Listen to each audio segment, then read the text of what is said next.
record. Boom, baby. Oh, all right. So, you think I should sound like Brett again? Yeah, no, you should be a totally different person for this episode. Oh, okay. You should put on airs. Well, no,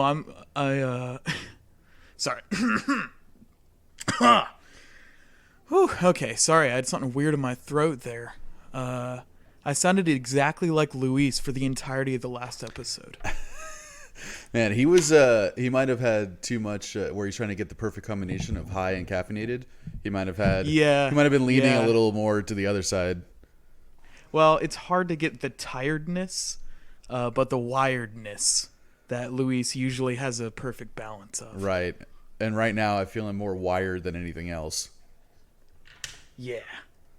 But that was actually a really fun episode. Like, it was weird for me not having you there, because like I feel like when I have nothing to say, you have something to say, and vice versa, you know. But it's like I literally thought, like, man, this is gonna be anywhere between like 20 to 45 minutes. I'm like, I could see this lasting. No way. I was like, I could see this lasting like not that much time, because I don't know. I was just like, I doubted myself, and then as we were going through it, I was just like, oh wait, me and Luis are like really good friends. Like I could talk to him for a long time. Yeah, I could. Yeah. So it really did feel like I was just like chilling with him in his living room, just like chit chatting and everything, and also, like, when it comes to Luis, when you talk about something that he's interested in, like he can talk go with the rest of them. Yeah, he can go. And it was interesting too, because like I feel like our episodes lately have stayed more on topic a lot more, which I enjoy the meandering conversation. Yes, you do. And man, me and Luis we meandered like a motherfucker on that one. Well, I try to keep us a little more focused. Yeah. Keep meander and come back to it. But I listened to y'all's episode today. I listened to the entirety of it, and there was a solid half hour, I think. Yeah, and it was hard for me to realize, like, oh shit, if I don't bring this back, no one will. Well, it was y'all were talking about like Elon Musk and SNL and stuff, and I think eventually Luis was like, yeah, he's got some issues. Yep. and he was like, brought it all back, and like, oh yeah, right, I guess we should get back to the album. That was so beautifully subtle, where Luis is just he brought it back to issues. I was like so excited to hear what you thought of that album, though. Maybe you can. Did you listen to it at all? Honestly, man, I was wrecked that whole week. Yeah, man, you had some issues. Yeah, it started off like I took a week off from earbuds to vacation Colorado, beautiful breezy Colorado, and I came back with a staph infection. Jesus. And so I got the antibiotics for that on the same day that I got the vaccine. Oh my god. So later that night I was a mess. I was stomach shivering, headache, no appetite, just like vomiting everywhere. Yeah, it happened a second night, and then the third night, I was like, okay, maybe it's the antibiotics doing this as well. Yeah. Because I couldn't stomach anything. It's still hard for me to eat a lot of things, because I'm still taking those antibiotics and stuff, and so I've just been out of it. Wow, dude. Just look at it like a crash diet. Yeah, that's what I've been thinking of it as. It's just the newest fad diet. Yeah, you're just shredding LBs, the staph diet. Yeah. Like, do you know? I mean, how do you even get staph infection? I think what happened is that like I just got a cut on my chin from a dirty razor blade. Oh no. And that's what it was. I had a razor blade. I thought I could use it like 3 times without, I don't know, getting a staph infection or something. Yeah. Turns out the answer was no. And so apparently I just have a rare case that spreads all over my body. Oh my God. Yeah, I didn't know that staph infection could like make you throw up and stuff. No, that was all from the vaccine.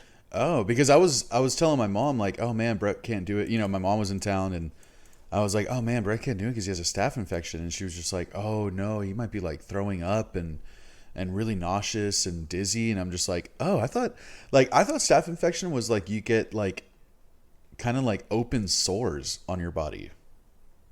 Yeah, I mean that's what it is. But the antibiotics I was taking disagreed with my body and made me nauseous and made me have to throw up. Oh Jesus, dude! That plus the fucking second shot of the vaccine. That like, yeah, it all happened on the same day, you know, because I was like, oh, this is efficient, you know. Jesus, dude.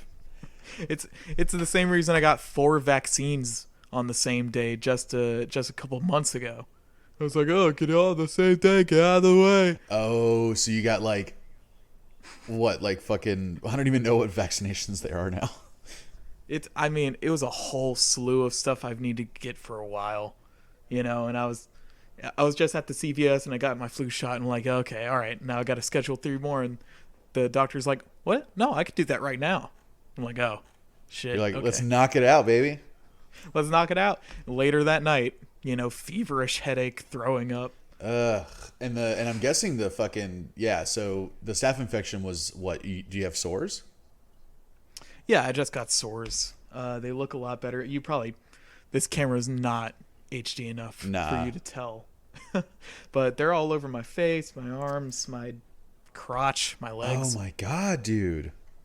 Yeah, and it was getting bad when I got back from Colorado because I thought it was just a scratch. Right. And then it kept developing and there kept, more and more spots and more. And it hurt to walk because they were all over my legs. Oh, Jesus. Yeah. So, so that was all happening while dealing with the antibiotic nausea and the vaccine. Nausea. The second dose vaccine, like flu. Oh my God. So are the new antibiotics working for you? Yeah, they're working a lot better. Oh, thank God, dude. So, yeah, it's still a bit queasy, still spacey, but at least I'm not throwing up over myself. And so that is the reason why I did not listen to a Korn album. Well, that's a goddamn shame because I was really hoping to like spend a little bit of time on today's episode just to be like, dude, what did you think? Because I just had a feeling you were gonna shit all over it, and I was so excited. I listened to the first couple tracks, and it was all right. It was an hour-long Korn album. I probably was gonna like take a couple dumps on it just because I don't know, because like I didn't grow up with Korn, and to me they just look like this weird, cheesy kind of braids band. Yeah, dreadlocks. Show some goddamn respect. So, yeah, sorry. Okay. Yeah. Yeah. So yeah, you didn't grow up listening to Korn, right? Like you didn't. Were you ever into them? No. I'd only heard like Freak on Leash because it was on Rock Band or something. I love that. I knew they were the silly down to 9 steps floppy bass band. Yeah, they played 7-string guitars and tuned down to A. And also which I was sorely missing from Issues. It's unfortunate that didn't happen on that one. You make it hard to be mad at you because I was like, man, I really want Brett to be on this episode. I'm just like, oh, but he has staph infection. I'm like, I wish you didn't have staph infection just so I could be mad at you. Oh, and also my computer broke. Oh, you're fucking. See, I already forgot about that. You distracted me with boils. I'm spreading it. I'm spreading my negativity. Yeah, I'm like itchy just like talking to you. I'm just saying, man, this is a bad week for Brett, and that's fine. Yeah. My motherboard was fried, is what 2 different sources said. They said it's going to cost about as much to get a new computer as it is to fix this one. So, I'm still on the fence of whether to get a new one or spend all that money fixing this one just because I have a bunch of like music files and a lost episode of ours. Yeah, the famous Monsters episode is on there. Yeah, man. I mean, there's a way to extract all that shit from it, right? I don't know. That's what I'm gonna have to figure out. Yeah, for sure. If I can get a new MacBook, can I just like, is there just a memory card I could take out from this one or something? There's got to be a way to extract that, because I know like hard drives crash and they're just like, they can still take shit out of the hard drive, Yeah. It's just going to be a whole mess of stuff. Well, are you fucking Apple? Are you a diehard Apple guy, or are you PC curious? Well, in sound school, everyone used Macs. Right. So, and in music, most people use Macs to do stuff just because I don't know, they're better for it or something. I don't know. Maybe the RAM or something. They work faster, stronger. Yeah, maybe it's because they don't use space for like being able to play a single video game. Right. Yeah. For like, they can run 240 Minecraft. Ooh. With a lag. Ooh, yeah. I mean, if you're Mac sexual, I don't know, it might be worth fucking getting it fixed up, And I mean, at least getting all your fucking files out of there, man. Like, at least do that, and then just fucking get, whatever. Like, my laptop is a PC, but it was like $700 and it's awesome. Yeah. I don't know. Well, that's something I'm going to think on is not interesting for this podcast. When's your birthday? July 18th, baby. 2 months. Better save up. Yeah. Yeah. I mean, I'm thinking maybe you can get an early birthday present from your parents. No, that's exactly that was my plan A. Yeah. Was an early birthday present. Plan B is just crying at my parents for the early birthday present. I mean, that's how I got my dog. You cried at your parents? Yeah, I asked my mom, I was like, hey, can I get my Christmas present early? Because he was born in June.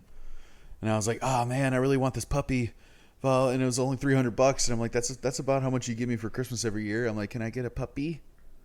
Yeah. And it worked. And I might have had to cry a little bit, but But hey, tears, you don't got to pay for them. Yeah. Yeah, I mean, poke one of your fucking sores and just make yourself cry. Yeah. That's what I've been doing all week. Oh, man. I bet people are going to love all the sore talk. Yeah. It's really dope. I'm not... Especially with like a nasty staph kind of greenish filler on the worst ones. Oh, Jesus. And like, are your roommates fucking quarantining from you? I mean, it's like super I was infectious. hanging out with them. Yeah, it is. I didn't find that out until later, when we'd all kind of hung out. Oh my God! So like, they're fine so far? Yeah, so far they haven't. I haven't seen anything from them. Ever since I found out, obviously we've been a lot more careful. Yeah, for sure. Yeah, because I think just skin to skin contact will spread it around. Yeah, and so I got the week off work, and it's a bit, God, it's just a big company. Yeah. And asking 5 days off work is like, asking for all the money in the world from them. Yeah, I know. You gotta call this line that it's like only open Monday through Friday, and you gotta submit a case. Oh, you have to like create a business case for you to fucking take time off? And you have to at least, the chick was like, you have to have a doctor's note. And I'm like, I do. And she was confused. Like, wait, what do you mean you already have a doctor's note? And I was like, she was just expecting I didn't have one, but I did because I'm a big boy. Yeah, right. Yeah. And so I made my case, and a couple days later they emailed me, and they're like, here's a 23-page document that you have to read through. Here's a couple forms that you have to send back to your doctor to send to you, to send to us. And I called them. I was like, what was the fucking doctor's note for if I have to do this whole other sheet that's just him saying the same stuff? Anyway. Oh my God, dude. I mean, so nothing like, it doesn't get much worse than having to take work off, and then it's not like you're enjoying time off. You're dealing with bullshit. Yeah, it sucks. I can't even just like, have fun with it. Yeah, because I used to call into work all the time just to fuck around and play video games or like go to the river, I guess it's a little different these days from all thousands back, son. Yeah. Oh yeah. What was that? Like the 1800s when I was working at PacSun? Yeah, I don't know. In your fucking world? I don't know your timeline, man. Man, I got my own timeline to keep track of. I was talking to a friend of mine about the podcast and about you, and I think y'all are similar age. He's 27, 28, and you're 26? 25. 25. Yeah, 26 in a couple months. Yeah, so I was telling him like that it's that we like because me and him my friend is younger than me also, but like we get along really really well, and I was just like, dude, like you guys remind me so much of each other. But I was telling him, I was like, but there are moments where like I don't experience a lot of those moments with my friend because he seems to like just be into the same era of music that I am, and so rarely has any movie or show or music come up that he doesn't know what I'm talking about. And I'm just like, see, that's the only time that I notice that Brett is younger than me is when we do episodes on Limp Bizkit and Korn and these other bands where you're just like, I was -1 when Dookie came out. And we're like, fuck you, man. It's always a fun game bringing up our age gap in terms like that. Do you ever have moments like that where you're just like, God damn, Lucas is 7 years older than me? Like things I say or don't understand. Well, it's just so weird, man, because it's not even something I ever thought of until we started talking about stuff like that. Like I met up with y'all through Craigslist, and I met up and we're just like hanging out and just talking. Yeah. And it was only later they're like, oh, we're like 7 years apart. Yeah. Like a year down the band line. Yeah. I mean, we assumed that you were way younger than you were. I was like, dude, this kid is like in middle school and he's probably not allowed to hang out with us. And when I was like, oh, okay, he's of age. Okay, that's cool. What were you planning on doing with me, Lucas? I mean, we met on Craigslist. I could do anything I want with you. You got the rights to me. Yeah. I can put you to work in any capacity I imagine. Yeah. So you walked into a very dangerous situation. I mean, it's still not over, is it? I'm just waiting any day now. I've been grooming you for 5 years now. I loved every year of it, Lucas. I'm glad because it's about to get worse. Okay, it's all downhill from here. That's right. Well, let me be the first to say, what's up, guys? Welcome to another episode of the Earbuds Podcast, a weekly podcast where both hosts consistently come on every single week to make a new episode. Mm-hmm. I, of course, am one of your co-hosts that's never missed an episode, Brett, Super Smash Boy Hanrahan. Mm-hmm. Mm-hmm. Been real in the Smash Brothers lately. And with me, as always, is Lucas, Speed of Light, Hammered Punch. Yep. Intercobs. Lucas, the consistent one, Intercobs. And we're both consistent. Yeah, okay. Is the deal. I feel like between the two of us, our ratio of being here is basically the same. And it doesn't need to be looked at. Yeah, I don't think we need to examine it too much. Yeah. We have been referred to as the odd couple of podcasts. But more recently, I heard there's this whole new trend of people calling us the pod couple of podcasts, and I'm catching that wave. I'm into it. I mean, I'm not against it. I didn't start it, but I'm fine to just go with it. Catch a new wave. It's everyone's internet. Was that something from like 1995? Yeah, exactly. Was that like AOL or something? Young buck, fuck you. All right. I know Yahoo. I used to love that. Yeah. I'm a jingle guy. Yeah. Well, we talk about very good albums for a very good amount of time. So that's what we're going to do now. That is true. Yeah. We do that. Yeah. About what album in particular, Lucas? We're going to talk about Issues by Korn. God dang, you trapped me again. I knew it was another one of these episodes where you pull me on and you switch it up at the last second. Yep. I think I want to get into it with you. I was upset that you sounded like a completely different person on that episode. Well, I'm just going to hit this button right here. Okay, and you're muted. This is Songs for the Deaf by Queens of the Stone Age. I'm only muted on your side. I'm still recording on my side. Yeah, huh? I didn't mute myself. I'm going to be in the... Oh, boy. So these songs are going to be perfect for me because I'm leaving his audio off for the entirety of the podcast. He's willingly deaf, which is offensive. Very problematic these days. Yeah. Yeah. Back in my day, you could pretend like you were deaf and no one had a problem with it. It wasn't so PC where I wasn't allowed to have pretend I had a disability. Yeah, I could go around in a wheelchair and just start standing up like I was God. Oh, man, that reminds me when I was a kid and I looked up to this lifeguard and I thought he was so cool. And then I saw him at Walmart in a wheelchair and I was like, oh, man. And I was like 6 and I was just like, what happened, man? Like, did you get hurt? Blah, blah. And he came up with some story, blah, blah. And then as I'm walking away, I see him get out of the wheelchair and he just starts walking around. And I'm like, what the fuck? Like, he was with his friends and they were just like, he was in a wheelchair and they were pushing him around Walmart because you know, it was hilarious. Okay. You know, it was hilarious. And I bet it was. I wish I could have been there to see your face. I laughed and laughed in between my crying, and it was great. It was a nice kind of comedic betrayal. Yeah, I'm like, well, trust. If you're gonna fuck with the little kid's head, at least you're gonna be funny about it, which I appreciated that. Yeah, sure. Yeah. So, what are we talking about again? Issues by Korn? Songs for the Deaf by Queens of the Stone Age, I think is what we landed on. Ooh, I listened to the wrong album.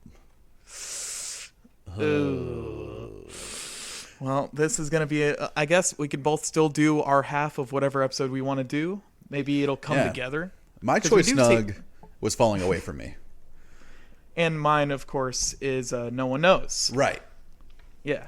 And it'll, we usually don't really talk to each other anyway. We just kind of talk to ourselves around each other with microphones. So I think it'll be about the same quality kind of episode.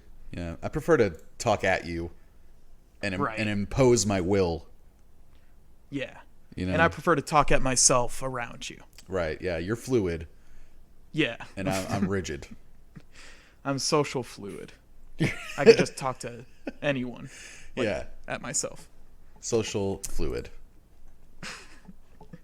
I will I will make a what's the word? Confession. I did eat an edible before recording. Oh!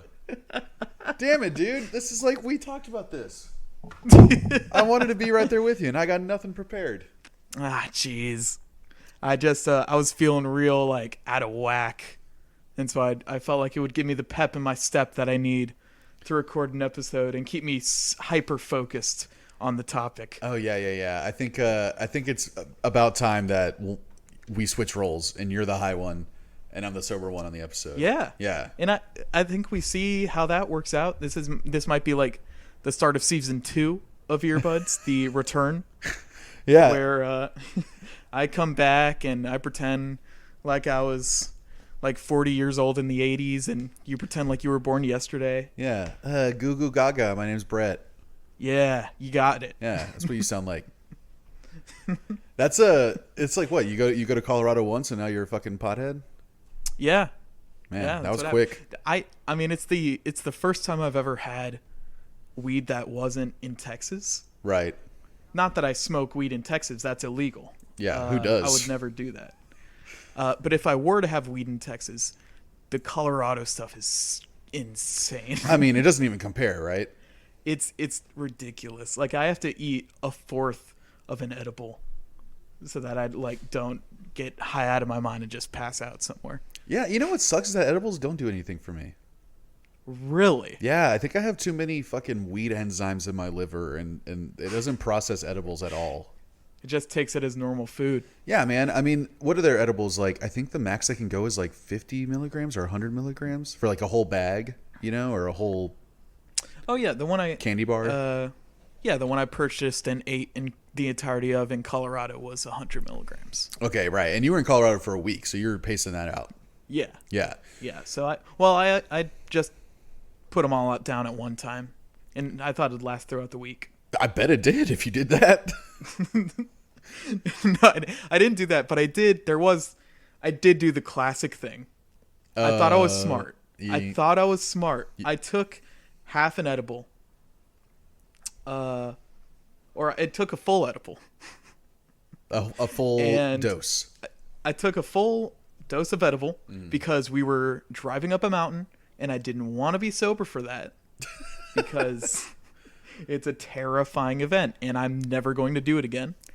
So we got to the peak of the mountain. We finally got to where we were going, and I was like, shit, man, that thing hadn't hit. It's been an hour.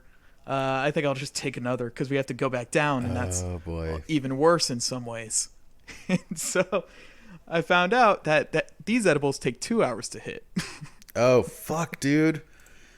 And so by hour 4, we'd gone home. We watched Spy Kids, fell asleep, woke back up, and I was just I was zooted out of my mind. Fuck, man. Yeah, I heard edibles don't really work until you talk shit about them. Yeah, apparently that's what I was avoiding the whole time. I was like, oh, this edible is the shit, and whoa, this edible do hit. Right. But it didn't work, and so I thought in my head oh, it's fucking edible. And then as soon as that happened, I'm thinking about new ideas for a Spider-Man movie where he turns into the Hulk, and and the whole time it's just the Hulk, but it's called Spider-Man. That sounds awesome. Yeah, it's actually my secret plot to get a Hulk movie back in the media. I like that. I'll get super high and watch that bullshit. Well, I fucking ate 300 milligrams in one sitting, and it didn't do anything to me. 300. What did you? Why did you want to die so young? Well, it was my first night in Portland, and they had these gummies on sale, and each gummy was 50 milligrams each. And I was like, I think I bought 3 that first night and ate them all and didn't feel a thing. And so the next morning I went back to the dispensary and I bought 6 because they were on sale. So I'm like, all right, I'm going to get 300 milligrams. And what I did was I waited till the next morning to where I didn't have anything in my stomach. And then I ate all 6 of them. Shit. And they were big. It was hard to eat 6 of these giant ass gummies and nothing. Okay.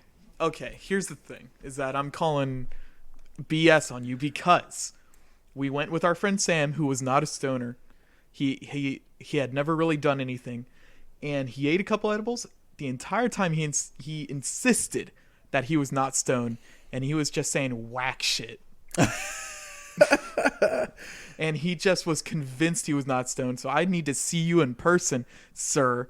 Take an edible before I decide that you don't get high from it. I will gladly do that. I mean, I made special peanut butter cups recently. Ooh. Oh, it was great. I have a ton of can of butter, so I just I made these peanut butter cups. They were fucking juiced. They were on the juice, buddy. And those were really hard to eat too because there was super rich chocolate and all this almond butter and everything in it. So it was one of them, I was full, but I had 2 because I'm just I'm going to have 2 right up front because these should be super strong. I put a ton of butter in it. Nothing. And I would know, Well, I'm going to ask around. I'm going to do some independent research on this. You better ask around. We'll get back to that. But, dang, this album, huh? Oh, what? Yeah, Issues is fucking great. I thought we were talking about Nimrod today. I mean, I'm cool with Nimrod. I don't even have to listen to it. I can talk about it right now. I've never listened all the way through. What? So I've heard Hitchin' a Ride, and I think that's about it. That is one of their best songs. It is. I love that in song. General. We covered it in college. I love that song. That and Nice Guys Finish Last. And what's the one? Where he goes, life's a bitch and so am I. The world owes me, so fuck you. Glory days don't mean shit to me. I'll drink a 6-pack of empathy. No? Okay. I've never listened to Nimrod all the way through. I don't know. It's number 3, Brett. All right. You're I listened to Hitchin' a Ride and Nice Guys Finish Last and I move on. I haven't heard Nice Guys Finish Slash. Uh-oh. And so it begins. This is a horrible idea. I shouldn't have done this. Well, to talk about songs for the deaf, what made you want to talk about this? Well, it's an album that kind of has a bond with me. My second drum teacher would like come to my house and teach me stuff, and she recommended this album to me and like ripped it on her own CD and just like, you know, gave it to me, and I just went in blind. I didn't know any of the song names or anything. I was just experiencing the album. And honestly, man, this is still like one of my favorite rock albums of all time. Damn. I'm sure Dave Grohl has a lot to do with that. Dave Grohl, yeah, that was the reason my drum teacher gave it to me, was because she said Dave Grohl did the drumming on this. It's some of his best drumming, and I agree. A lot of like some great drumming for music in general. Yeah.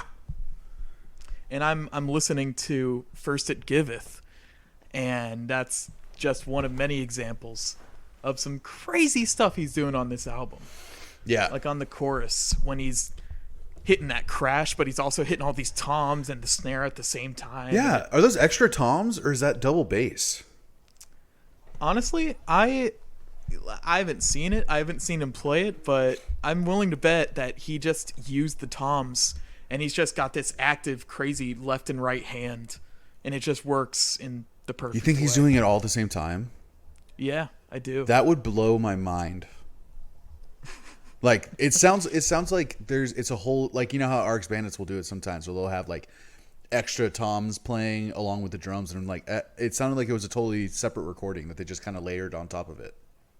Right, it may be, but it's just the my gut tells me he just did it in one take. And let me tell you, by the way, I did some research on how this album was recorded, kind of background and all that stuff. Yep.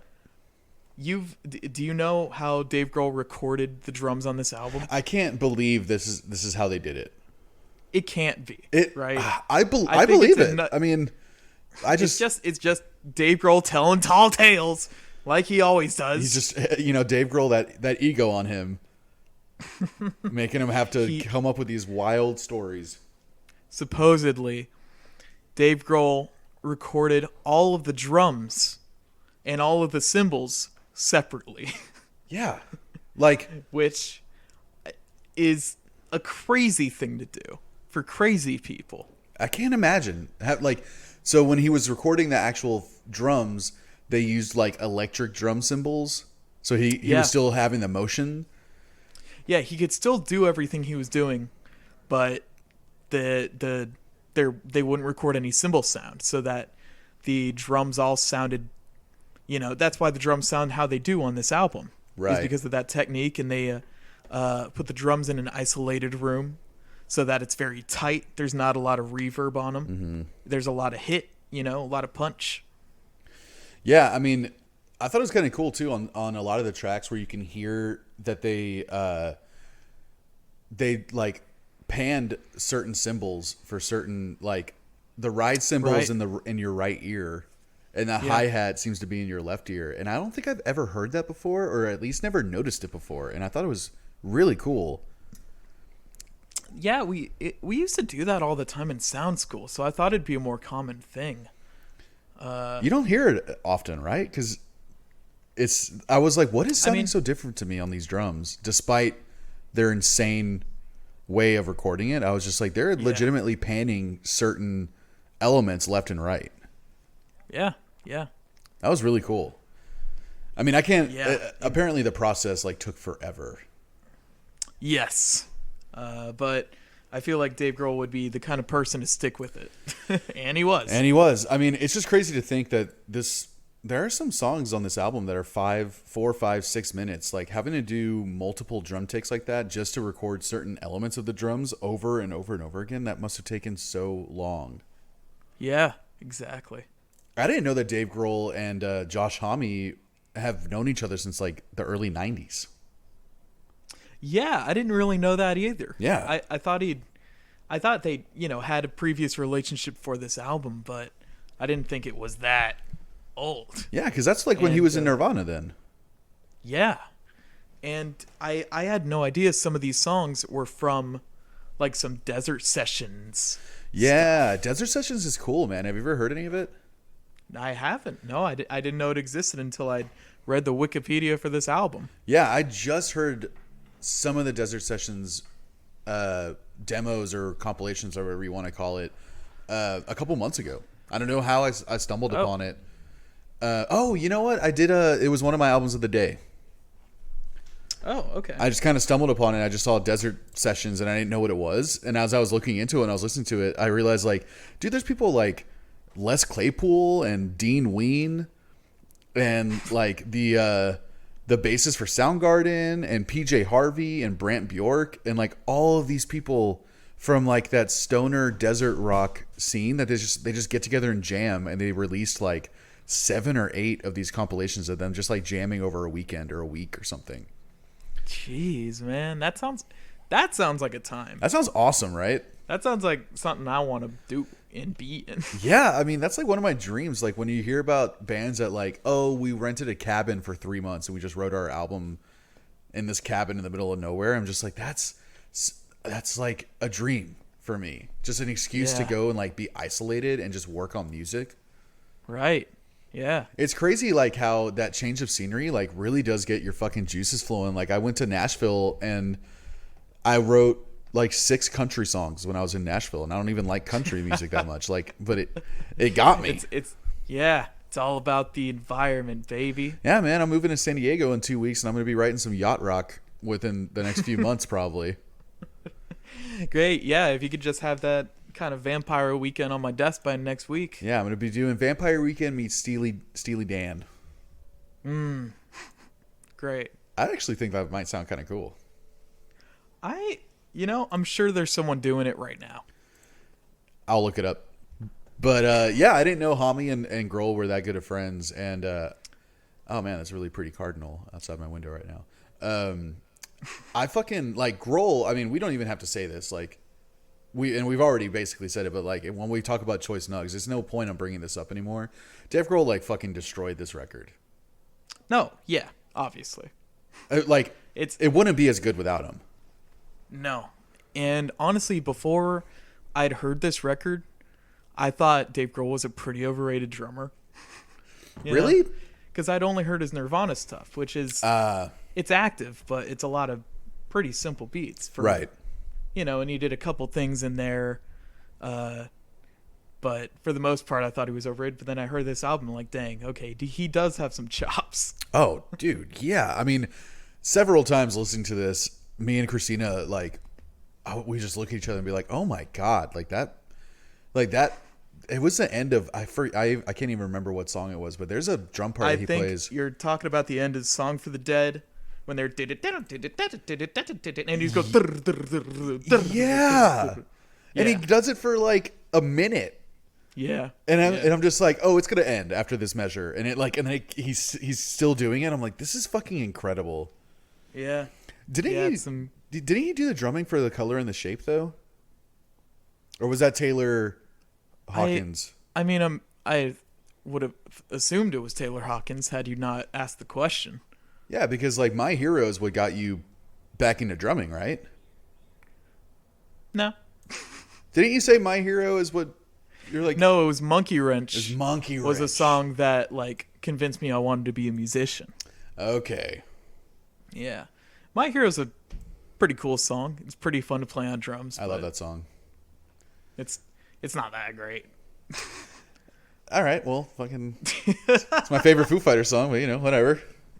Is it really? Yeah. Dang. I mean, I heard it a lot. I think a lot more than most other people because it was my dad's favorite song too. Ah, okay. And we also like played it in college for this ensemble. So so you just got sick of it. I've just heard it. Yeah. Too many times. Yeah. Well, dude. Yeah. I mean, I think his drumming on this is just it's next level. And I've never heard like Them Crooked Vultures or anything, so I don't know if he's continued to play like this good of rock drums. I know he's still amazingly talented and stuff, but like I would say it's... He seems inspired on this. I guess basically like a more grown-up, mature version of this is kind of what happens on Them Crooked Vultures. Okay. You know, maybe not so crazy at times and not so raw, but he still has some creative sections. Okay. Yeah, I wonder how much influence he had on the songwriting, or if they just kind of came to him and said, all right, this is the song, and it's like, write your parts, you know? For this album or for this album? Vultures? Yeah, I don't know. I'm sure... I feel like Dave Grohl couldn't just be a session drummer. Right? You know? Yeah. He would probably be involved with the creative process in some way.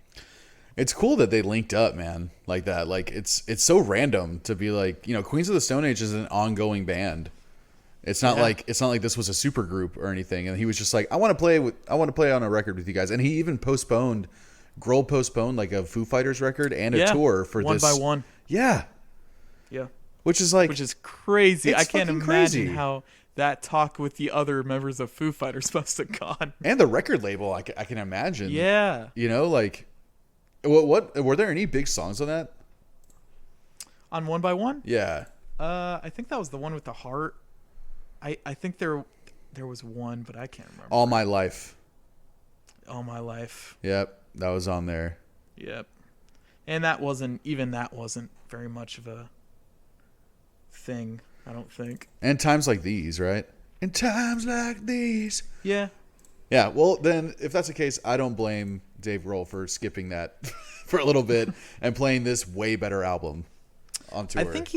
I might be remembering this wrong, but I think this is like his least favorite album is One by One.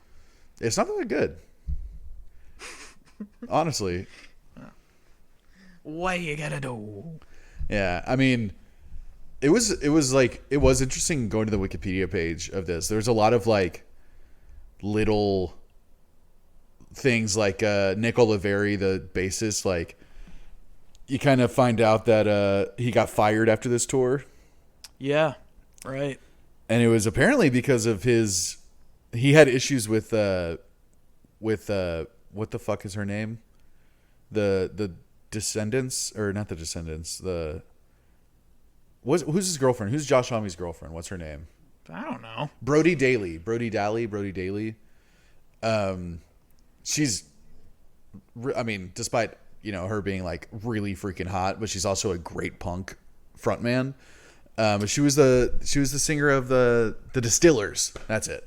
The Distillers. Okay, yeah. Right. And Homme started dating her, and apparently Oliveri had like issues with it. I don't know if Homme was just like kind of, you know, that Spinal Tap situation where maybe the new girlfriend gets a little too involved in some of the decisions in the band. Yeah. But apparently it was like they got into like a big fight in a sound check of one show, and then like after the tour, Homme was just like, all right, you're fucking out. Dang. I mean, to be fair too, like in a lot of the quotes and interview stuff that I see Oliveri about this album, he sounds like kind of a fucking pill. So like he seems like an angry person. I mean, yeah, I've seen a couple music videos with him in it, and he looks like a crazy person too. Yeah, he looks like Tank Abbott, like a skinny version of Tank Abbott. I don't know if you know who that is. Is that like Greg Abbott's dad or something? Oh God, I fucking hope it is, because then it would make me hate Greg Abbott just a little bit less. But no, Tank Abbott is like an old UFC fighter who turned into a wrestler, kind of like goddamn. I'm blanking on names today. Wow. Brock Lesnar. Welcome to the club. Yeah. Welcome to the blank name club. Your fucking edibles are wearing off on me. It's a contact high. Yeah. Yeah, I mean, one thing that you know, I definitely have like my criticisms of this record, but one thing it definitely captures the desert vibes, which is weird to think like, how do they do that? Like how do you write music that's perfect for driving through the desert? Yeah, because a lot of this whole album is perfect for doing just that. Yeah. And I think there's like a concept of the album driving from Los Angeles to the Joshua Tree. Yeah. I think is like kind of the the background behind this album or whatever. Yeah, and those are all the little interludes of like radio station stuff in between songs. Is them like listening to different radio stations on the way to Joshua Tree. Yeah, right. And so I don't know, like the music video for "Go with the Flow," which is one of my favorite music videos. It just kind of perfectly encapsulates how the song sounds and what the drive would look like.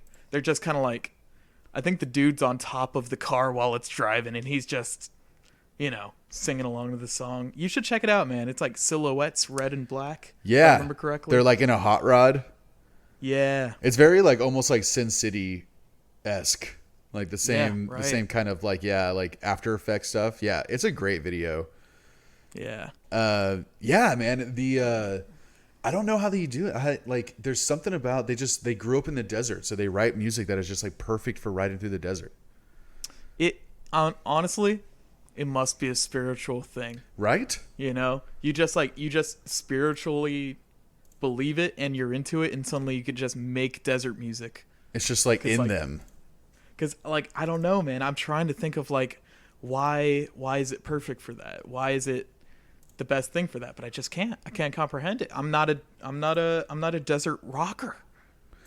Yeah, I kind of wish I was, man. I'm really glad I didn't listen to a lot of Queens of the Stone Age when we were writing Mortalis songs, because I would have ripped off way too much of this shit. It would have influenced me too much. I mean, I wouldn't hate a little more Queens of the Stone Age influence Mortales. I wouldn't complain. Yeah. There's something like, and I don't know if it's Dave Grohl doing this or whatever, but there's something like very dancey about some of these songs.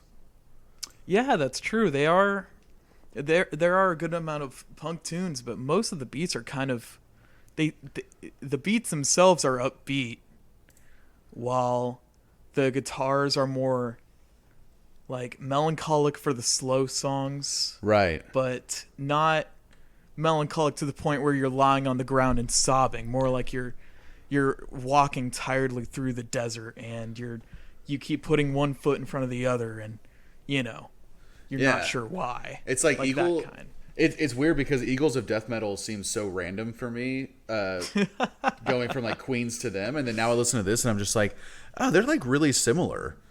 Really, like at the end of the day, I'm just like, Eagles is just kind of like embracing the more poppy, dancey side of that music, and this is like leaning more towards like the heavy rock, but it's all kind of mixed in together. Ugh.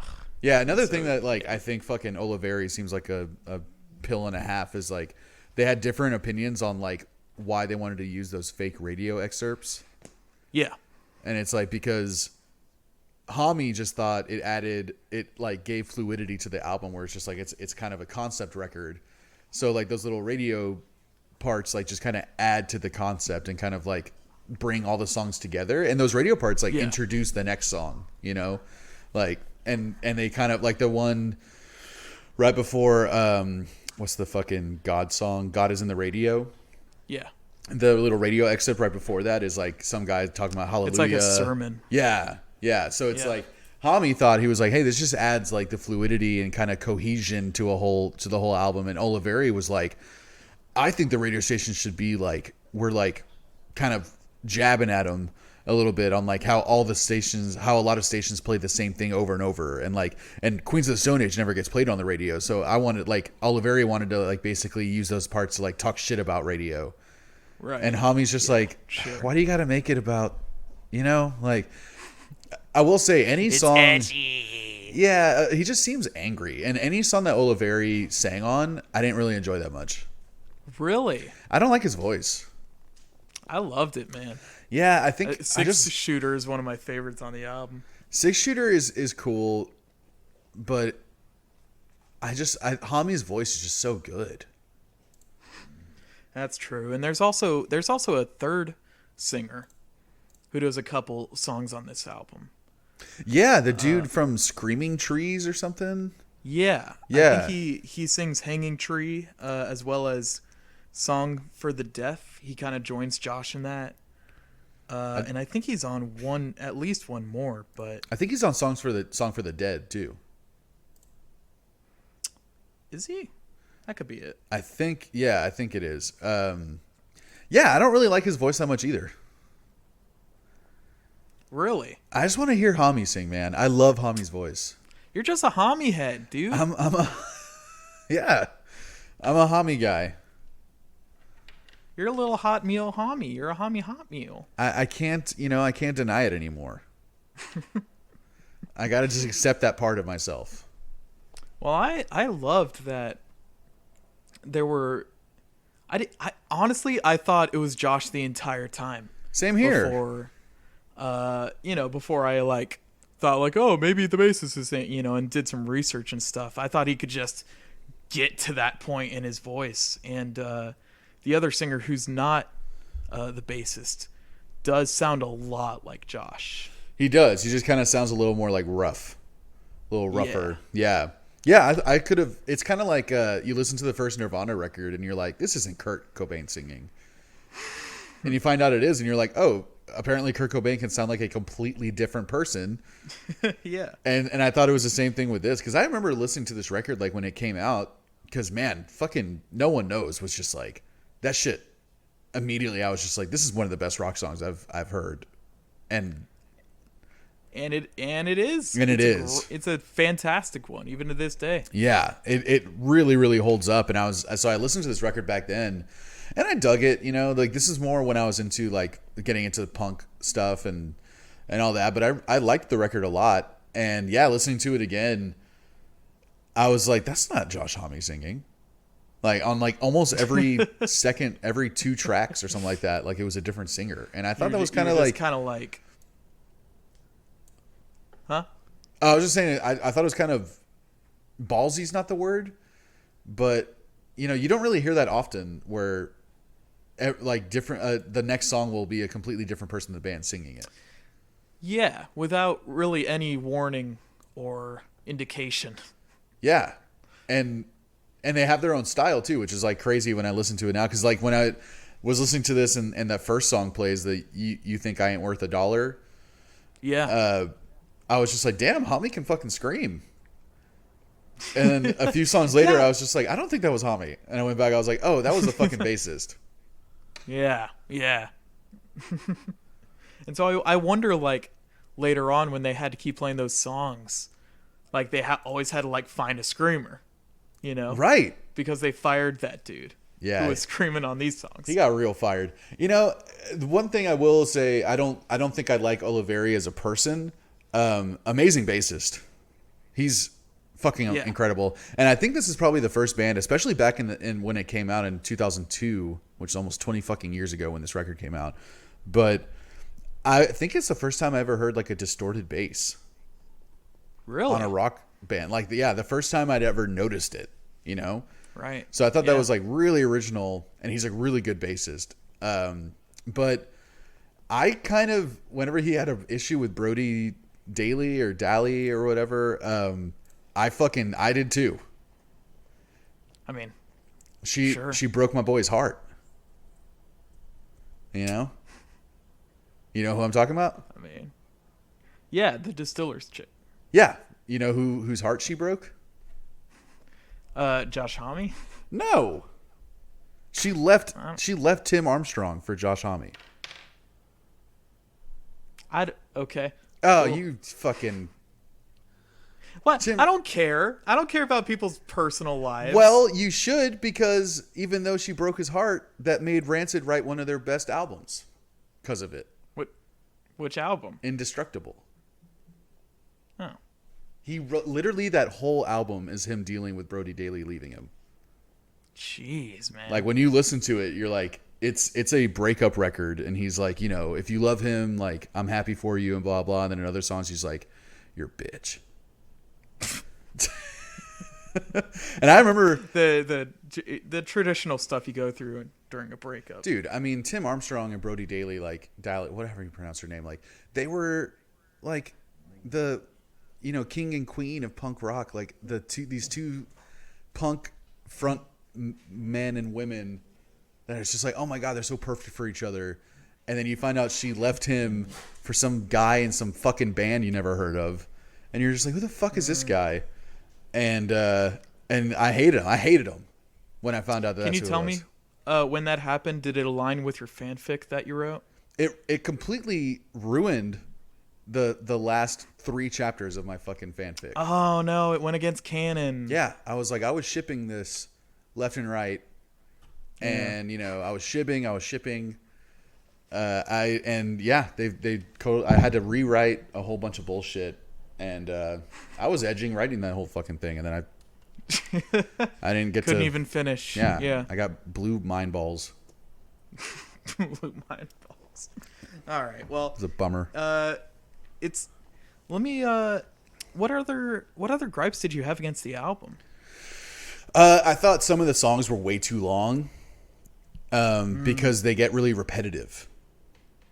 Right. It's like, I'm cool with you having a 6-minute song, but and not if you're going to be playing the same thing for 6 minutes, Yeah, like on God Is in the Radio is, I'm sure, what the one you're referring to. Yeah, God Is in the Radio and The Skye Has Fallen, both of those songs, I was just like, God damn, these are dragging. Yeah. And Song for the Dead, to be honest. Really? Yeah, Song for the Dead I liked the most out of those 3, but Skye Has Fallen and God Is in the Radio is like, holy shit, y'all are playing like, and it doesn't help that. Oh man, which one was it? It was like basically the chorus and the verse were the same riff, and so it just seemed like you were playing the same thing. Yeah, Skye Has Fallen. It's repetitive because the verse and the chorus are the same thing. So it's like you're not really changing it up, and then you're just kind of playing that riff over and over again for 5.5 minutes. Like it kind of. Yeah. But again, like I don't have very many complaints. It was really the songs that Hami isn't singing. I don't like the vocals, and the tracks that are longer than 4 minutes or something are just like really repetitive. Right. That's really it. Everything else I fucking loved. I mean, yeah, because I was just, I don't know. I have a, well, let's move on before I start talking about that. Yeah, no, and one thing I really liked a lot is the fucking album art. Yeah, I mean it's very iconic. Yeah, yeah, it reminds me a lot. I don't know if you know of a graphic designer. I think that's what you call him, called Saul Bass. Saul Bass. He did a lot of movie posters from like the 50s and 60s and stuff, and he does like really cool minimalist movie posters. I mean, I might know his work, but I don't know another guy. You probably do. Like he did the poster for The Shining. He did a poster for The Man with the Golden Arm, and it's all just like kind of pop art, almost like collage art looking, but it's very like strong background, and a lot of the backgrounds are red, like a bright red background with a big black thing on it. That's just like the outline of a person or something like, and it's reminded me a lot of it. And I love his artwork, and so I've always loved the cover of this record a lot. Yeah, because it's. I was trying to discern what the meaning of it was, and I looked it up briefly, and then I think I got distracted, so I never found it. It's like a fork, right? Yeah, it's a pitchfork. Yeah. But it's going down to the right. I guess indicating like a journey or something. And I always saw a flashlight in between the arrows on the pitchfork, but I don't know if that means anything. Yeah. Oh, yeah. I could see that. Like in the negative space. Yeah, but it also kind of looks like a rocket. Yeah, I guess so. Yeah, or like a tampon. Yeah. Well, yeah. I will say though, I've always thought that their font was a little cheeseball. Yeah, a little bit. A little. It's kind of the creepy, spooky, yeah, in the woods font. Yeah, a little bit. It's like it would be on like an old like pulp novel, of like an old fantasy pulp novel or something. So I kind of, yeah. But man, that art there's something about that minimalism, the simplicity of it, that it makes it such a strong image because of how just like there's only one thing to look at. Yeah. I mean, aside from the words, but Nah, I don't, what words? You're just dead focused on the little fork. Yeah, I'm just talking about. Yeah, no, that was great, and I think other than that, I didn't like, even though I didn't have to listen to it, the fact that on their censored version of this album, they don't just like kind of mute out the cuss words; they fucking bleep them. Yeah, who would want to listen to that? That was a creative decision. Who would want to listen to that? Well, they really don't cuss that much on the album. They really don't. Yeah, it's mostly the 6-shooter one because he's talking about killing people. Yeah, right.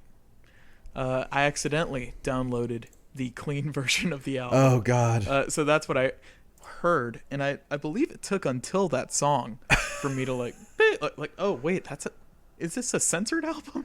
And wait, is that how they're doing it? I don't remember radio stations censoring out like songs like that. They always just kind of cut out the vocals for a second. They do a lot of dumb stuff at Lily's and my friend's Hot Topic. They would like basically skip. They would like take the entire song, just cut and oh no. They would just cut out that part of the song that had the cuss word in it, so it would like skip forward. Oh my God, that's horrible.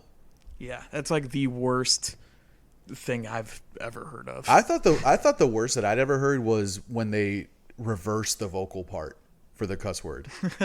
See, I think that's funny. They're like, I don't give a. I'm like, ugh. I don't give a guff. Yeah. There's a clean version of. I don't give a fuck. I don't give a fuck. I don't give a fuck. I don't give a fuck about you or anything that you know that song? No, I'm not hip. Ah, you're right. You're not hip. Yeah. Ah, well. I'm gonna Google it. I don't give a fuck song. I mean, DJ Rashad. I don't remember exactly what it's called, but you find the clean version, and there's a version where it does that, and it's just cussing so much, and there's background vocals that are also like cussing, so they're reversing the background vocals as well. Oh my God, that sounds horrible. And it's a chaotic mess. It's fantastic. I highly recommend it. It might be Lil Jon for all I know. Yeah, I gotta listen to that now. That's like the worst when you're like halfway through an album and you don't realize you're listening to a censored version until one specific song, and you're just like, wait. Yeah. You're like, man, I missed out on all the good stuff. It's a boner killer. Yeah, man. It's a boner killer. I could have been hearing all those good cuss words this whole time. I kind of wish I had a little bleep though for the podcast. Yeah. Because I feel like the bleep is kind of it's impactful. It could get across a point very well. Yeah. It's almost like I'd rather use the bleep than cuss because I cuss so much. And I know I do. So if I could pepper in a bleep every now and then, I think it'd be a lot less. It'd be refreshing. Yeah, it'd make me sound a little less stupid for relying on fuck so much, but I can't help it. I mean, that's been happening with me lately, but with secret, top organization information like the FBI and stuff. You say fuck a lot? Well, no, I just give out information on the FBI, but they always censor me. Oh. Like I'm in here, I know. Guess what, guys? Unicorns exist. But you don't hear that. You just hear a beep sound. I didn't hear a beep. Oh shit. You might be Wait, what's your last name? Investigation. You're the chosen one. Oh. That's what it is you're the chosen one. My name's FB Investigation.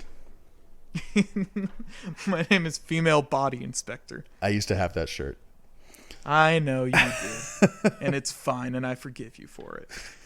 And I will say another gripe that I have with this record, and this is probably one that you're definitely going to disagree with.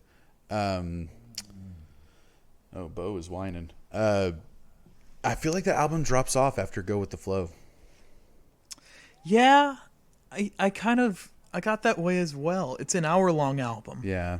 Right, so I feel like it's hard to keep up this kind of steam. Mm-hmm. And I just always forget, Gonna Leave You and... Do It Again. Do It Again, yeah. it's like it's a lot more. You know, it's not crazy stuff at the start like You Think I Ain't Worth a Dollar and Six Shooter and Songs for the Dead and all that stuff. Yeah, so, First It Giveth. Like, those are all just so fucking good. Hanging Tree is great. Yeah, Hanging Tree. And then, I don't know, Another Love Song is a little... Kind of... basic, I guess. Basic, yeah. That one reminded me of like something like the Kinks would write, but also like maybe even like Duran Duran or something like, you know, like a post-punk type of song. And apparently, like, I don't know why, but Genius, someone called out like, oh, this song like gives it a little more meaning. The fact that Oliveri sang it and he might be talking about Brody and Homie. And I'm like, who gives a shit? And I really don't like the Haze and Do It Again. I thought it was so basic. All the hey. I love that stuff. I love that stuff in the, like the claps that they put on this album. Yeah. Like it's just too cheeseball for me. I will say that Song for the Deaf is probably the best of the later tracks. Oh yeah, for sure. That bass line like reminded me of Tool. Yeah, it's so riffy. Yeah, dude. I love it, but it's I mean, it is the last song on the record. Right? Well, Mosquito Song is the last song, right? Yeah, it's like a hidden track. Oh, that's a hidden track. Okay. Yeah. That one's like very theatrical, but it's not one I would listen to again. No. I listen to it each time I listen to this album, and I kind of enjoyed it. You dig it? The more I listen to it. Well, you're wrong, and I'll tell you why later. But on Song for the Deaf... Not on here, though. No. It's going to get personal. But okay, gotcha. Song for the Deaf, I also like the little widdly woo guitar stuff that he's doing. There's a little widdly woo, widdly things. Yeah. I like that. I like that a lot. Speaking of guitar diddly doos, what's the is it Songs for the Dead that I'm thinking of? Yeah. It has like they were all like wow. Oh yeah, just like that classic like burning now. Yeah, that rhythm is a very classic like bluesy maybe the ding ding ding ding ding ding ding ding. Yeah, I don't know. It sounds very old school, but I don't know what to attribute it to. Same with Same with the old school, like God Is in the Radio is like almost like a heavier like ZZ Top. Yeah, it's kind of got that groovy feel to it. Yeah, that little kind of that swinging beat. Yeah. It was that one is like I dug it, but too long, but a great desert song. You know. Right. Yeah. Yeah, for sure. Well, shit, man. What were your choices? My choice nugs. I've been kind of going over them this entire podcast. But God, I've had so many different like variations of what my favorite songs are on this album. But I think No One Knows has a very special impact on me. Because we played that song for School of Rock, and it was kind of like a way to hear it live, right? Oh, sure, and yeah. I realized how good of a song it was live, you know, and everyone comes in real loud. The yeah, so fucking cool. Yeah, and of course, yeah, I just love that rhythm, dude. That song is a classic. It's classic at this point. Yeah, it's one of the best rock songs written in like the 2000s, like no doubt. Yeah, and it just sucks because like all these songs are in like F standard or whatever tuning. Oh, really? I mean, last I checked when I was in like high school. Wait, what the fuck is F standard? Is that tuned up? Like I can't. No One Knows. I feel like is in this crazy tuning that I've never been able to tune my guitar to. Really? Yeah. So I've never been able to like play it. Man, it's such a simple, I mean, I guess deceptively simple riff on No One Knows. Yeah, right. But I love that he'll do the little flourishes every now and then because it'll be that but then sometimes he'll do the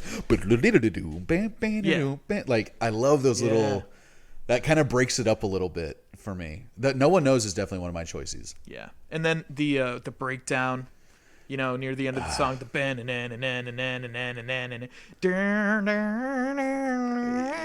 you know, and Dave Grohl's just going off, dude. Yeah. Dave Grohl's just going off. That was the first song that I noticed that the cymbals were being panned, and I was like, "Oh, this is cool!" Like that crash or that ride or whatever, just coming out of the right ear. I'm like, that adds something to that. It's cool. Yeah, yeah. And then it drops again. With that strings. Builds up and it Heaven smiles above me.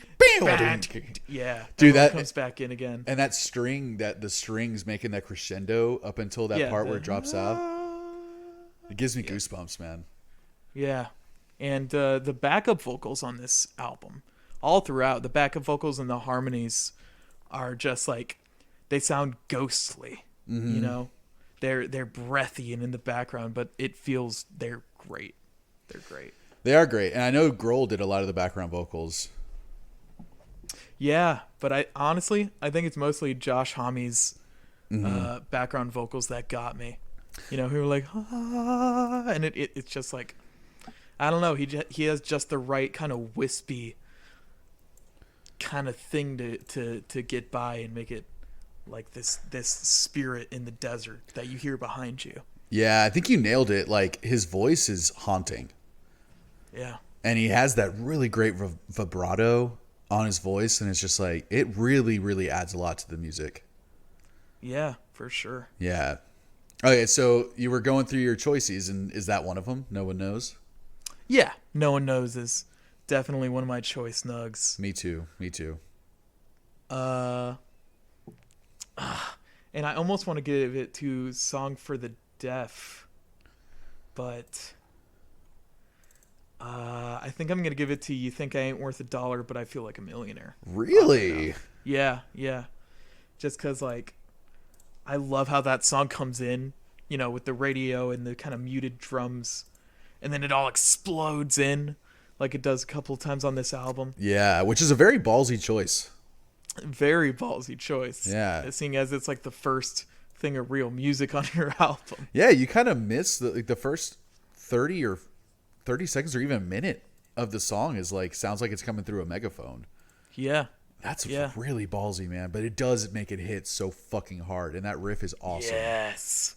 And it's great. And I love the scream vocals on this album. I love how this dude sounds. And just the intensity, kind of the craziness with how he's delivering everything. Yeah, I will say this is the only song that I like Oliveri on. And it's because it's just such a great way to start the record. Oh, yeah. And then it perfectly goes into No One Knows, which I think is like the perfect next song to play on this record. I thought that was ballsy too, man. You have such a heavy, screamy, fucking like nasty song, and then followed up with this really polished rock song after it. Like, it's and you have the contrast of Oliveri's vocals and then Homme's vocals, and you're just like, whoa, like this is a completely different vibe. And that song, the You Think I Ain't Worth a Dollar, that's like not even 2 minutes long, or like, is it the actual music? 3 minutes. The actual music, is it 3? Oh, the actual music. Yeah. It's probably about a 2 minute long song. Yeah, man. Yeah. That shit hits hard. But yeah, you know, it doesn't go on longer than it needs to. It has that part where you think it ends and then they come back in with it. So great. Kind of like they do on like Songs for the Dead. Yeah. So great. Which is, oh God, Songs for the Dead, Go with the Flow, Songs for the Deaf. Those are my, the ones that were in contestation for second place. Yeah. For the second spot. Mine are pretty similar. Like that, I just to like wrap up, You Think I Ain't Worth a Dollar, but I Feel Like a Millionaire. Like, there are so many simple riffs on this that are just so goddamn effective on this whole record. Right? Yeah. Like, this riff is 3 notes. Like that alone, and I think a lot of it has to do with the guitar tone. It just like, it's so like compressed. It's very compressed, very fuzzy, and very dry. Yeah. Ah, man, it hits really fucking hard, and that is a great driving song. Oh yeah, for sure. That's like, I'll be aggressive. I will stow my patience. Yeah. And just drive everyone off the road. That's where you just put your fucking your little pea shooter on your lap. Little good boy shoes in the corner. You put on your Doc Martens to go driving. Just to get uncomfortable, just to be uncomfortable and be more angry the whole time you're driving. Yeah, I'm like wearing a jacket. It's like 90 degrees out. Yeah. I swear it helped me when we played live when I was wearing my Doc Martens, because those boots are so goddamn uncomfortable. It would make me angry. Oh, and I would just get more aggressive. Oh, jeez. Doc Martens have no reason being that fucking popular. They are so uncomfortable. I swear it's just the name. Doc Marten. And when did Doc Martens go from like being all about hip hop to now they're like in the metal scene? I don't get it. I wish I could follow you on your shoe journey, man. I wish I could help you about your shoe hypotheses, but it's another area of life I know nothing about. You're like, I was born 3 years after Doc Martens came around, so I was born in a pair of Vans. So I know nothing else. You know, maybe Doc Martens were probably never part of the hip hop scene, but I always assumed they were because they sold them at like Gadzooks and stuff. And Gadzooks was like my store, but it was very like kind of hip hop store. I don't know. It sounds like a hip hop store. I think it was because I bought like a Scarface shirt there, and they sold like Jinkos and all that. But then I think like, now that I think about it, rappers in the 90s were talking about Timberlands. Timberlands. Yeah, I say Timberlands because that's how they said it, but I think it's Timberland. I got to say it how I would say it. I thought it was Timba too, but I think it's Timbaland is the producer, and I think the shoes are Timberlands. I thought that was his shoe brand. You thought Timbaland made Timberlands? Yeah, I don't know. It made sense to me. I mean, now I'm confused, and you might be right. I don't know what's real anymore. I know what's real. My love for this album. Man, I struggled with my second choice nut because no one knows. I knew it was going to be that from the get-go. Right. And you know my internal struggle with picking songs that are already popular. And trying to find, like diamonds in the rough or whatever. Right. Trying to find those those stowaway tracks that you could pull out on all the posers. Yeah, the B-sides that no one even bothered listening to, and that's all I like. And I hate all the singles, but no one knows, man. That, like I said, it's a fucking classic at this point. Yeah. But it did take me a while to figure out like which one would be my second, and I settled with Go With The Flow. Really? Yeah. There's a lot of stuff I like about that track. Like I really like the piano in it. Yeah. I think it's a really cool touch, and it's literally just like little piano pings the whole time. Just ping, ping, ping, ping, ping, ping, ping, ping, ping, ping. And I think it's just the same note the whole time. I'm pretty sure it's the same note the entire time. It's honestly more of like a percussive instrument. Yeah, it just kind of fills it in a little bit. Yeah. And oh man, yeah, it's great. And it's another like simple riff, but awesome, like very effective riff. The drums are killer. Oh yeah, and you talk to any drummer and they love playing this song. So you just flam, yeah, bunch of flams. You could just beat the whole drum up with this one. You go ham on flam. But this whole record's fun to play on drums. I can imagine. Yeah, I can imagine. And Go With The Flow got them nominated for a Grammy.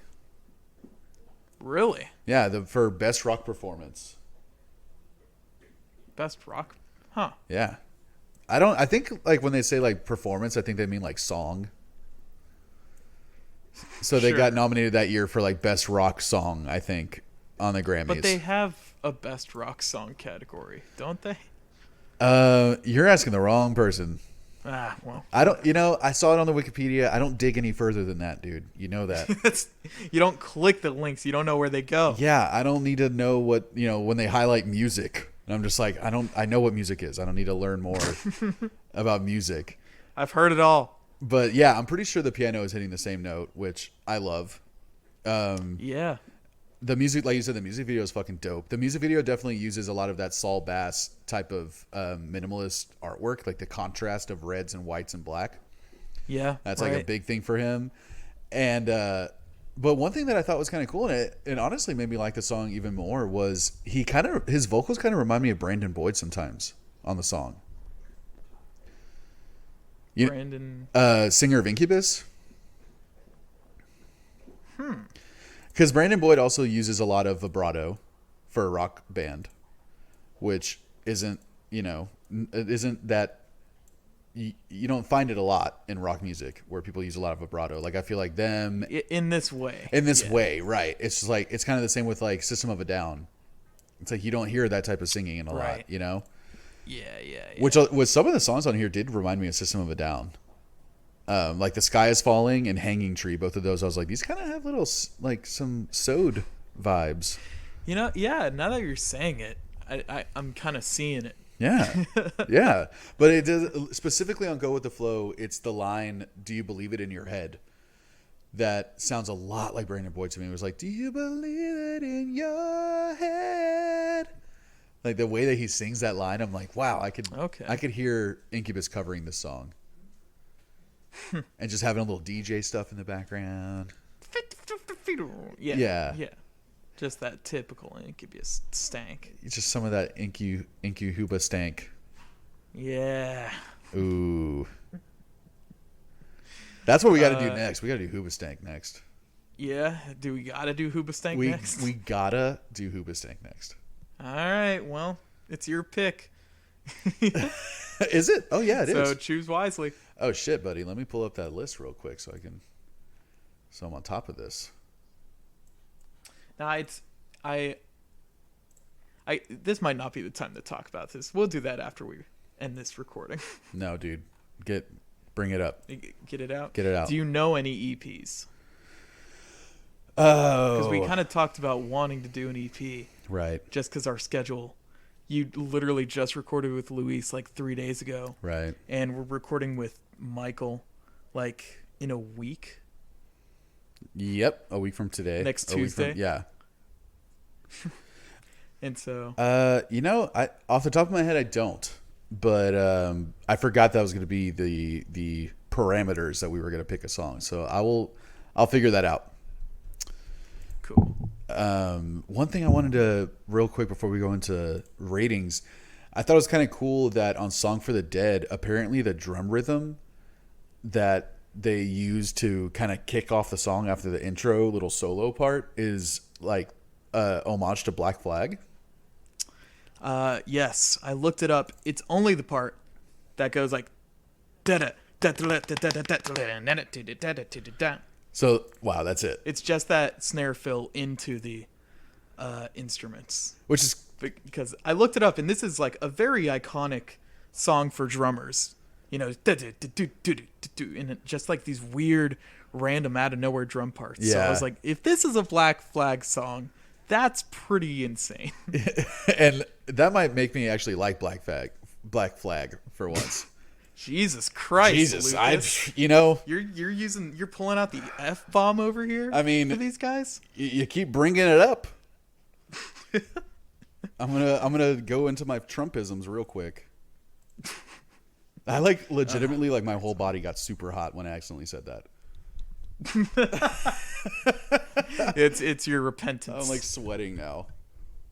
Good. Oh, well, yeah, I deserve it. Yeah. Well. So let's get into rankings, man. All right.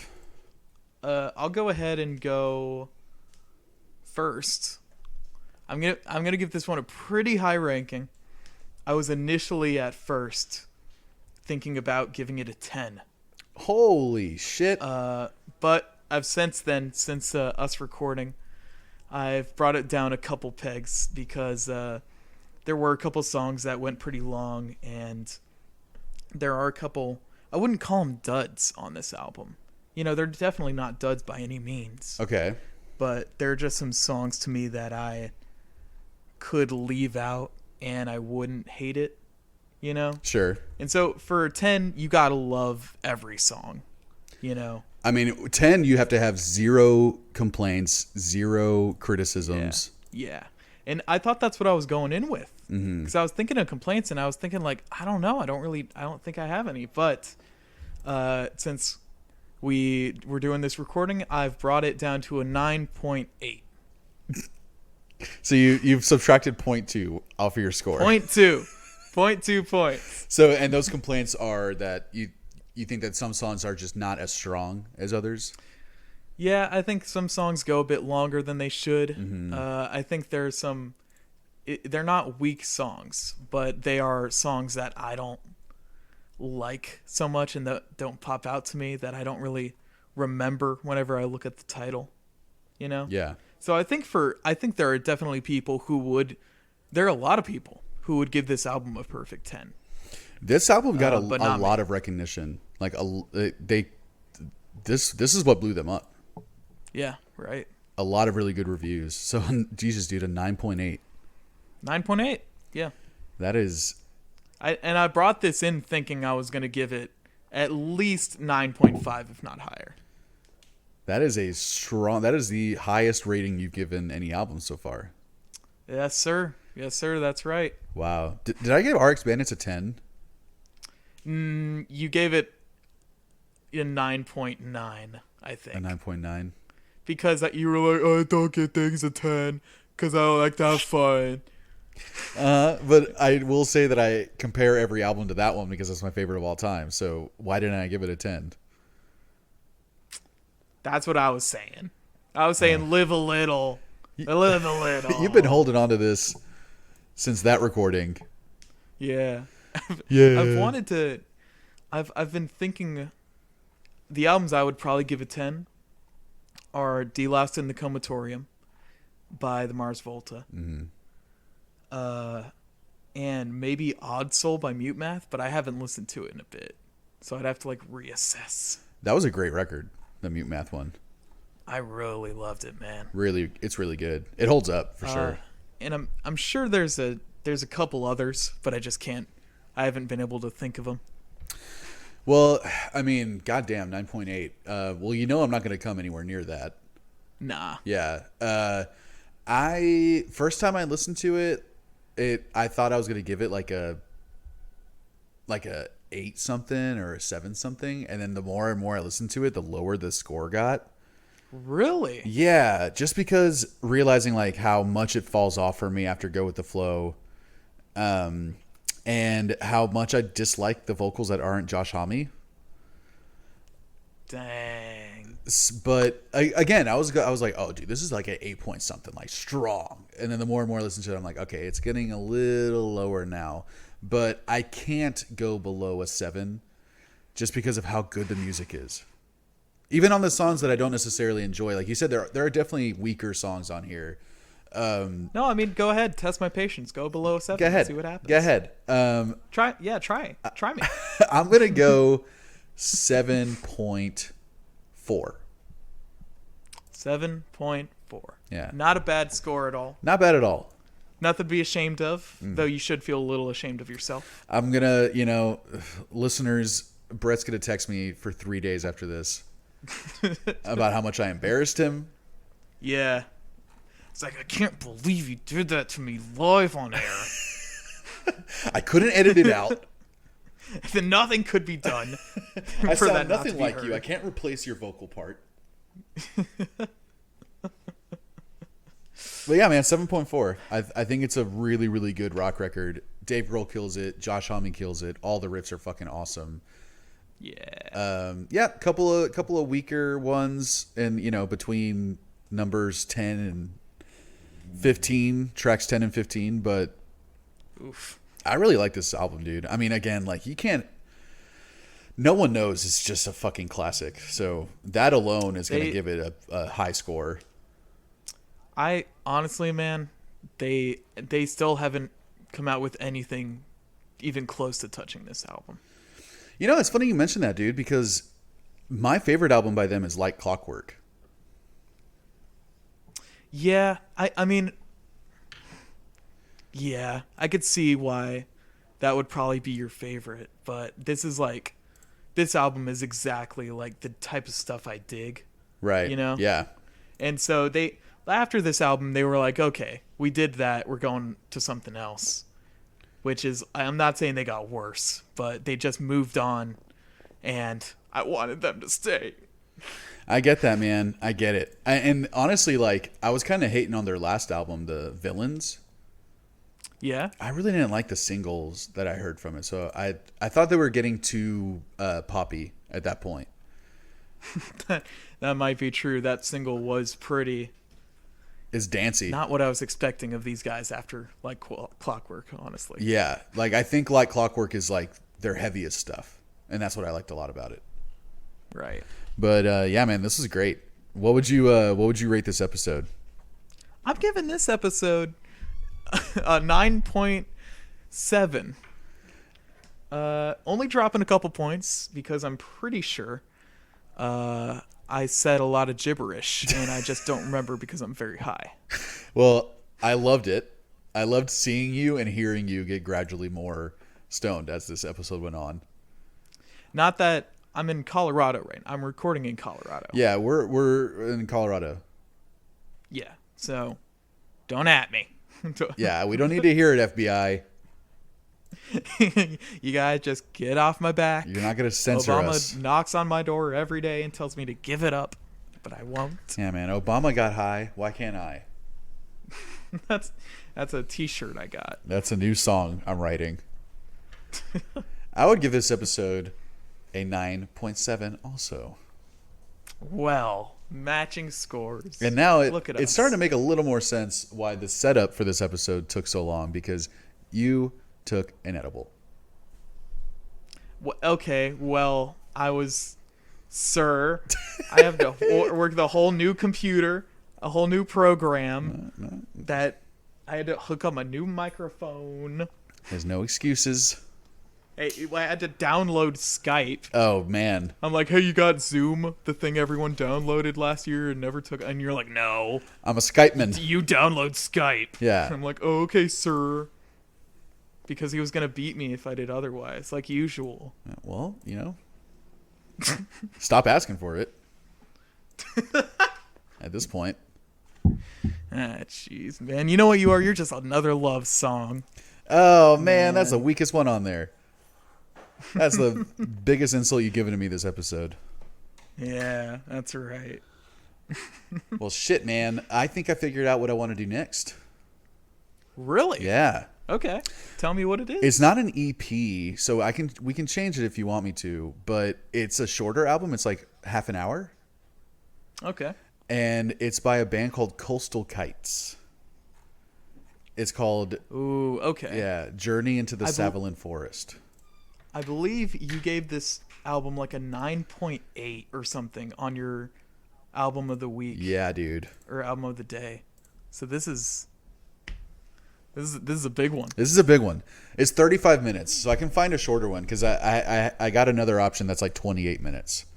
I mean, here's the thing. Okay, honestly, if you like that album so much, I think I want to take a full week to listen to it, because I get that. Right now we only honestly have like 4 days or something. I mean, yeah, 3 days.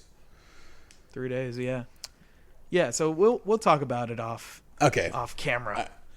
Off air. We'll settle it. Yeah. But all right, cool. Yeah, because I really, really like that album, and I've been so curious what you think of that. Like when I thought about that one and put it on the list, like I got excited that I remembered it. Yeah. Definitely want to save it for when I could like listen to it for a full week. All right, sweet. Then we can do that. Well, buddies, thanks for listening. Brett, I missed you, man. You know what? I missed you too, man. I did, and I wanted to call out that I liked your eye makeup that you had in some of those Colorado pics. Oh, thank you. I don't know if Lily did that for you or if you did it yourself, but it looked good. It's a secret. Oh, okay. Y'all did it for each other? You did her makeup and she did yours? Yeah, we were all kind of just swapping makeup kits and brushes. And they somehow didn't get staph infections.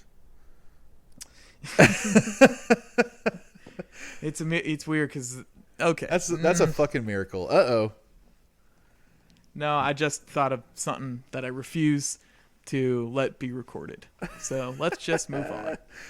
Why don't y'all check us out on EVP Cast, Instagram. Yep. You could also find our personal accounts, John Luke Guitard and Brett Hanrahan, where I've been posting Colorado landscapes, if you care for anything like that. Mm-hmm. And Lucas has been just posting whatever he posts all the time, as usual. So just some whatever bullshit. Just dank memes. Just dank memes. Yeah. We also have a YouTube and a website, Libsyn, technically, kind of. Technically, and also we might be recording a video podcast at some point too. I kind of want to try that out. We'll wait for the staph infection to heal before we talk about that. Yeah, for sure. And I forgot, man, we had a fucking ad that we were supposed to read on this ep. Oh, really? Yeah. Like a paid advertisement? Like a paid advertisement. Okay. I got it right here. All right. Yeah, go for it. All right, listeners. This episode is brought to you by Gym Water. During these trying times in a pandemic, there's one thing that I haven't stopped doing, which is going to the gym for hours a day, every day. And what's the worst? You're all about that. Yeah, I'm all about gains. Yeah. And what's the worst possible thing that could happen to you while going to a gym during the pandemic? Pissing gym water. Getting thirsty. That's right. Oh, Getting thirsty. That's right. The worst that could happen to you. And there's nothing I'm scared of more during the pandemic than getting thirsty. So if you're thirsty, pick up a case of gym water. Spelled J-I-M. Okay. Yeah. Yeah. So it's like Jim's water. Yeah, it's the guy named Jim. And he bottles. He just rents it out to you? Right, and I only drink it at the gym. Gotcha. Yeah. Okay, so that's cool. That's a kind of hotspot social type of deal. Yeah. That's a neat. Yeah. It'll keep you hydrated. It'll possibly keep you from getting sick and dying. Who fucking knows? I've heard that people who don't have it die eventually. Gym water specifically. Yeah, gym water. Yeah. Which is crazy because I've gone a long time without ever having heard of that. I know. I literally just started drinking it when they sponsored us, and I'm never going back. Well, I'm never going forward. I mean, give it a shot. It's now with 20% more salt in the water. Wow. Yeah. What a deal. Yeah. So you don't got to bring your own anymore, folks. Yeah. You don't, no more adding your own salt to your water bottles. Now this is 20% more salt, and that's a great deal. So, here's the tagline: gym water, when regular water just isn't salty enough. Is there like a coupon code that we can give the good people at Yep. home? Go to gymwater.com, put in promo code Comedy Bang Bang, and you'll get 25% off the additional salt packets that you have to order with the water, because they give you additional salt packets. We couldn't. Are we just doing an ad for Comedy Bang Bang for gym water? Yeah, well, Comedy Bang Bang paid us to advertise gym water and their promo code. Okay. Yeah. And so do we see any of that money eventually, or? I didn't ask. Right. Scott Ackerman called me, and I was just floored.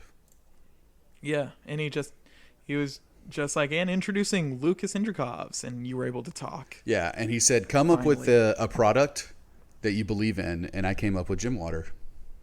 Oh, so it's your product. I said too much. Oh, jeez. I'm not getting the cover up, the scandal of the century. Yeah, this water and money is not going directly into my pocket. I don't know. Unless you pay extra. Yeah, unless you buy those salt packets, which I really highly recommend. Yeah. Oh, thank you all for listening. Thanks, buddies. See you next time. Lucas, Brett, this was good. This was good. And a 3, and a 2, and a 1.